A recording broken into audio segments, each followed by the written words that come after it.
I hope you all are doing well. तो आज हम क्लास 10 का पहला चैप्टर करने जा रहे हैं जो कि है केमिकल रिएक्शन एंड इक्वेशन। तो सबसे पहले हम देखते हैं व्हाट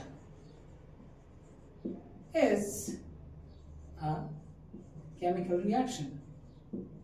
केमिकल रिएक्शन, तो केमिकल रिएक्शन क्या है?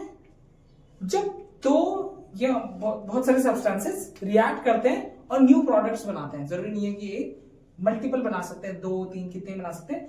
तो क्या होगा? न्यू प्रोडक्ट्स बनाते हैं। तो इसकी डेफिनेशन लिख लेते हैं सबसे पहले, फिर एग्जांपल के साथ देखेंगे। It is a process in which substances reacts to form new products। ठीक है, न्यू प्रोडक्ट्स फॉर्म होगा। ठीक है, फॉर एग्जांपल देखेंगे, हाइड्रोजन और ऑक्सीजन मिला के वाटर बना रहे हैं। देखिए नए अलग ही प्रोडक्ट मिलके आए, ये भी गैसियस फॉर्म है, ये भी गैसियस फॉर्म है, ये लिक्विड फॉर्म है। ठीक है, तो जो मेरा लेफ्ट हैंड साइड होता है, तो ये मेरा होता है रिएक्टेंट साइड,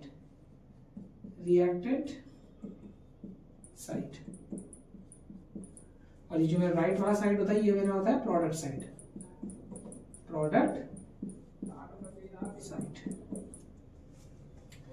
ठीक है,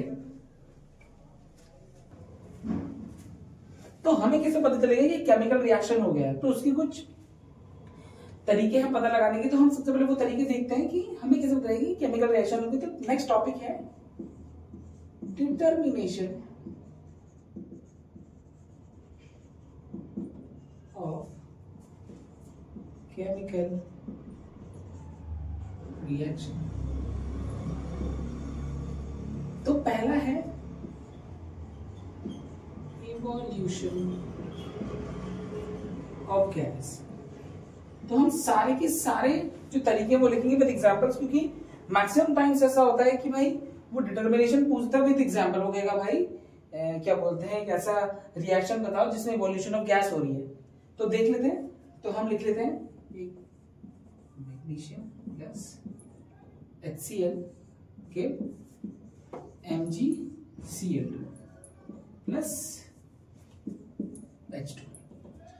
तो ये जो मेरा हाइड्रोजन है, ये है गैस के फॉर्म में, तो इससे गैस इवॉल्व हो गई। Number 2, change in colour.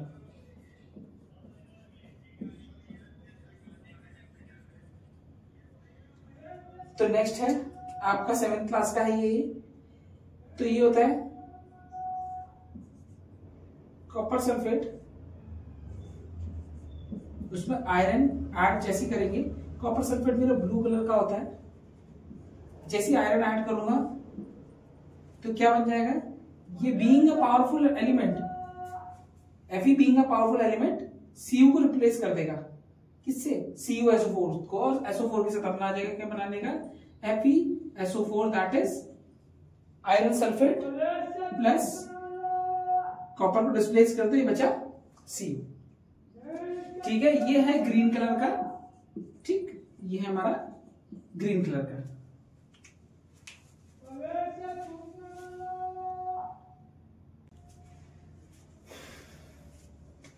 तीसरा है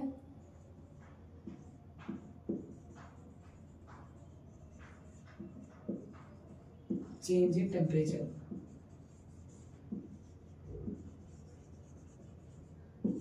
चेंज इन टेम्परेचर सबसे अच्छा एग्जांपल आई थिंक आपके पेरेंट्स ने भी ये ऑब्जर्व किया होगा कि जब कभी भी ये होता है चूना, ठीक है, तो चूने में जैसे ही मैं पानी डालूंगा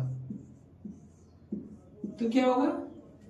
कैल्शियम हाइड्रोक्साइड फॉर्म होगा और हीट रिलीज होगी।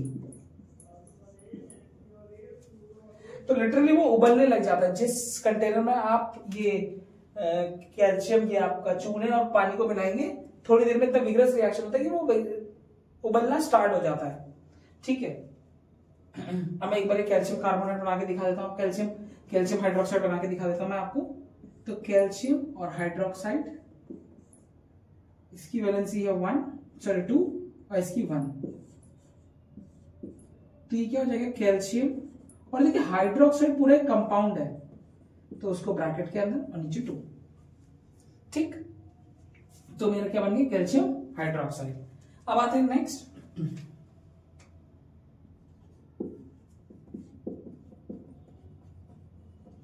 Formation of precipitate. प्रेसिपिटेट कैसे फॉर्म होता है?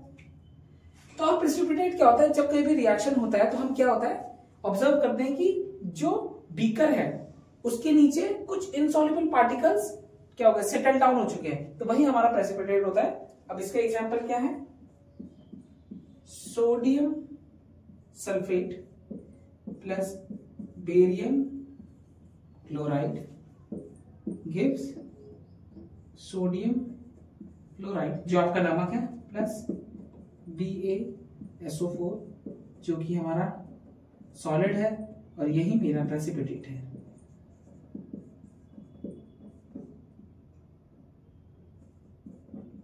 ठीक है,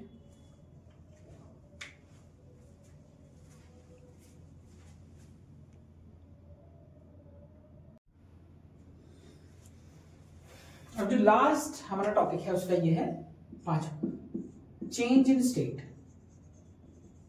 चेंज इन स्टेट, अब देखते हैं इसका एग्जांपल,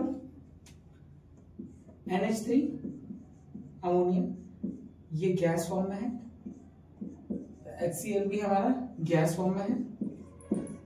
जैसे ये दोनों रिएक्ट करेंगे बनेगा NH4Cl, अमोनियम क्लोराइड जो कि सॉलिड फॉर्म में है। देखिए यहां पर गैस से सॉलिड में कन्वर्ट हो गया तो स्टेट चेंज हो गई।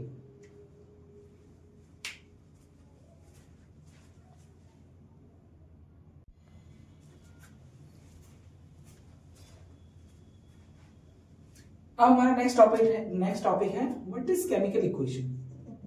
व्हाट इज केमिकल इक्वेशन, ठीक। तो केमिकल इक्वेशन क्या है, सिंबॉलिक रिप्रेजेंटेशन है केमिकल रिएक्शन का, जो केमिकल रिएक्शन है उसका एक सिंबॉलिक रिप्रेजेंटेशन है। तो पहले इसको लिख लेते हैं,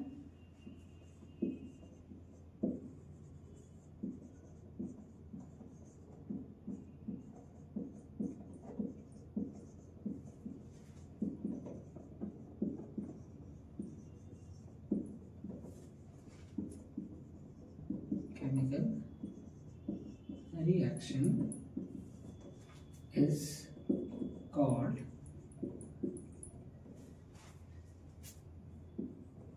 chemical equation, ठीक है। तो फॉर एग्जांपल हम लिखते हैं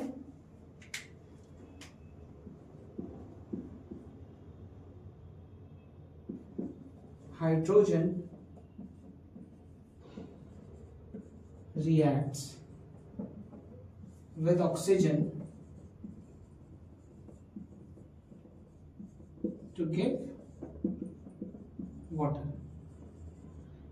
तो ये तो होगा भाई मेरी वर्ड इक्वेशन। अब इस इक्वेशन को मुझे किस फॉर्म में लिखना है, सिंबल्स के फॉर्म में। तो मेरा हाइड्रोजन H2 मोस्टली जो हम ये नीचे 2 लगा होगा, मोस्टली क्या होगा वो गैस फॉर्म में होगा, प्लस ऑक्सीजन ये भी गैस फॉर्म में। जब रिएक्ट होगा क्या बनेगा H2O जो कि क्या लिक्विड फॉर्म में, गैस गैस और गैस, ठीक।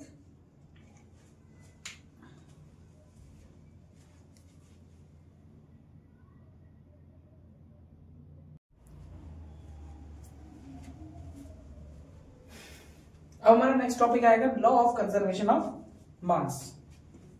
लॉ ऑफ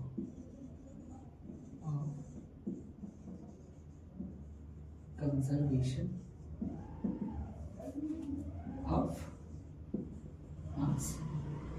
देखिए law of conservation of mass क्या कहता है, law of conservation of mass क्या कहता है कि भैया कि मैं ना ही कोई मास क्रिएट कर सकता हूं ना ही कोई डिस्ट्रॉय कर सकता हो। फॉर एग्जाम्पल देखिए, कभी कोई बॉडी को जलाते हैं तो क्या होता है, हमने क्या करा, किसी बॉडी को जलाया, तो अगर हम कहें कि पूरी तरह वो खत्म हो गई, गायब हो गए, जलाते गायब हो गए, तो हम ऐसा नहीं कहेंगे।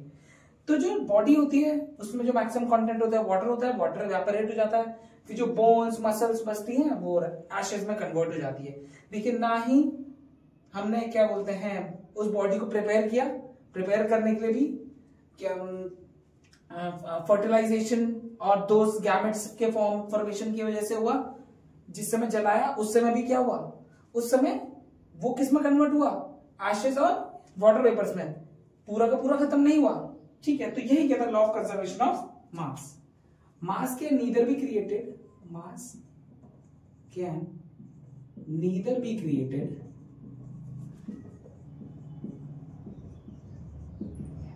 nor destroyed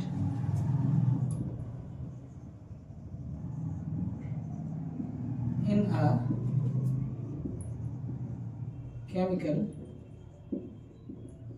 reaction। इसका मतलब क्या है कि भाई पहले से एग्जांपल सीखते हैं, एग्जांपल से क्या देखते हैं, पहले समझ लेते हैं कि भाई जो नंबर ऑफ एटम्स होंगे, अब यहां पर केमिकल्स के फॉर्म में, जब मैं केमिकल्स को रिएक्ट कराऊंगा, जितने एटम्स रिएक्टेंट साइड में होंगे उतने ही एटम्स प्रोडक्ट साइड में होंगे। ऐसा नहीं होगा कि एटम्स कम या ज्यादा हो जाएंगे। तो क्या होगा, number of atoms in the reactant side is equal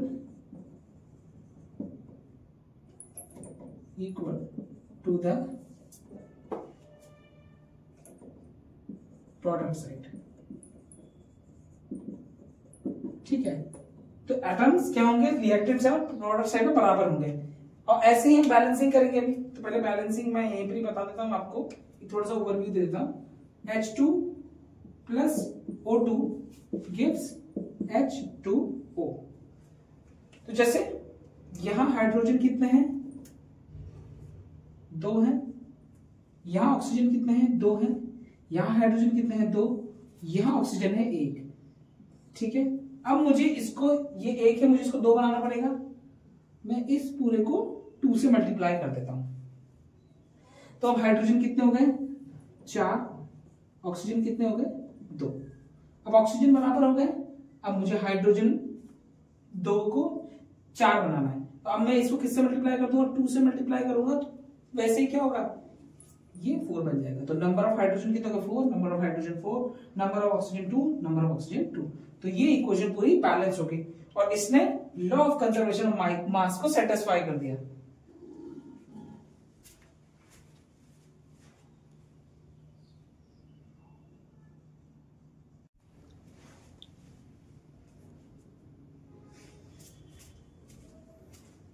अब नेक्स्ट आएगा, what is balanced chemical equation. What is balanced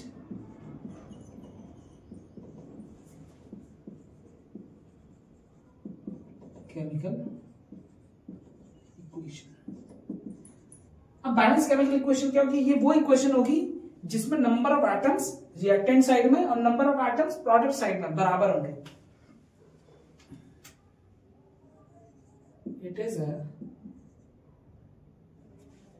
equation, chemical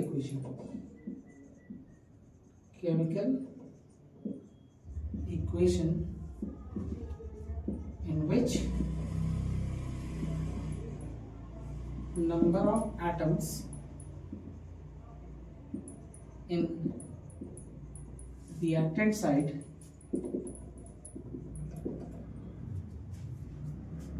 is equal to the number of atoms in product side।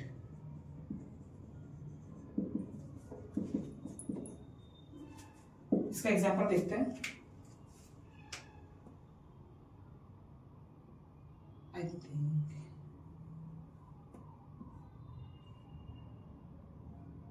BaCl2 plus Na2 SO4 gives NaCl plus BaSO4।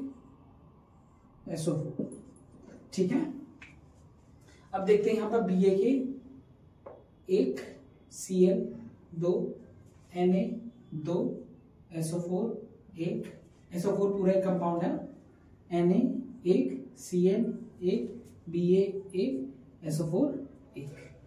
अब पहले देखते हैं यहां पर Ba 1 है, Cl 2 है, यहां 1 है, इसको 2 से मल्टीप्लाई कर दिया तो ये दोनों 2 2 हो गए। ठीक, अब इस चक्कर में यहाँ Na कितने हो गए 2, यहाँ तो 2। ठीक है, ये पूरा बैलेंस हो गया Na। अब वहां Ba कितने हैं 1 और SO4 कितना है, Ba भी 1 SO4 भी। तो ये जो रिएक्शन है केमिकल इक्वेशन ये बैलेंस होगी।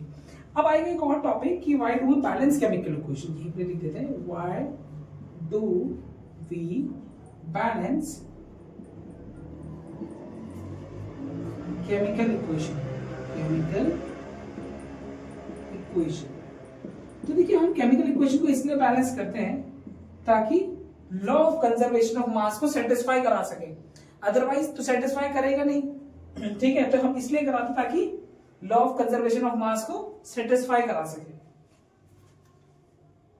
We balance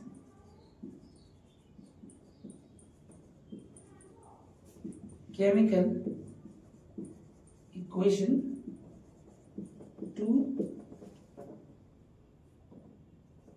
satisfy the law of conservation of mass। ठीक है, ताकि law of conservation of mass को सेटिस्फाई करा सके, क्योंकि एक लॉ है तो उसको सेटिस्फाई कराना बहुत जरूरी है।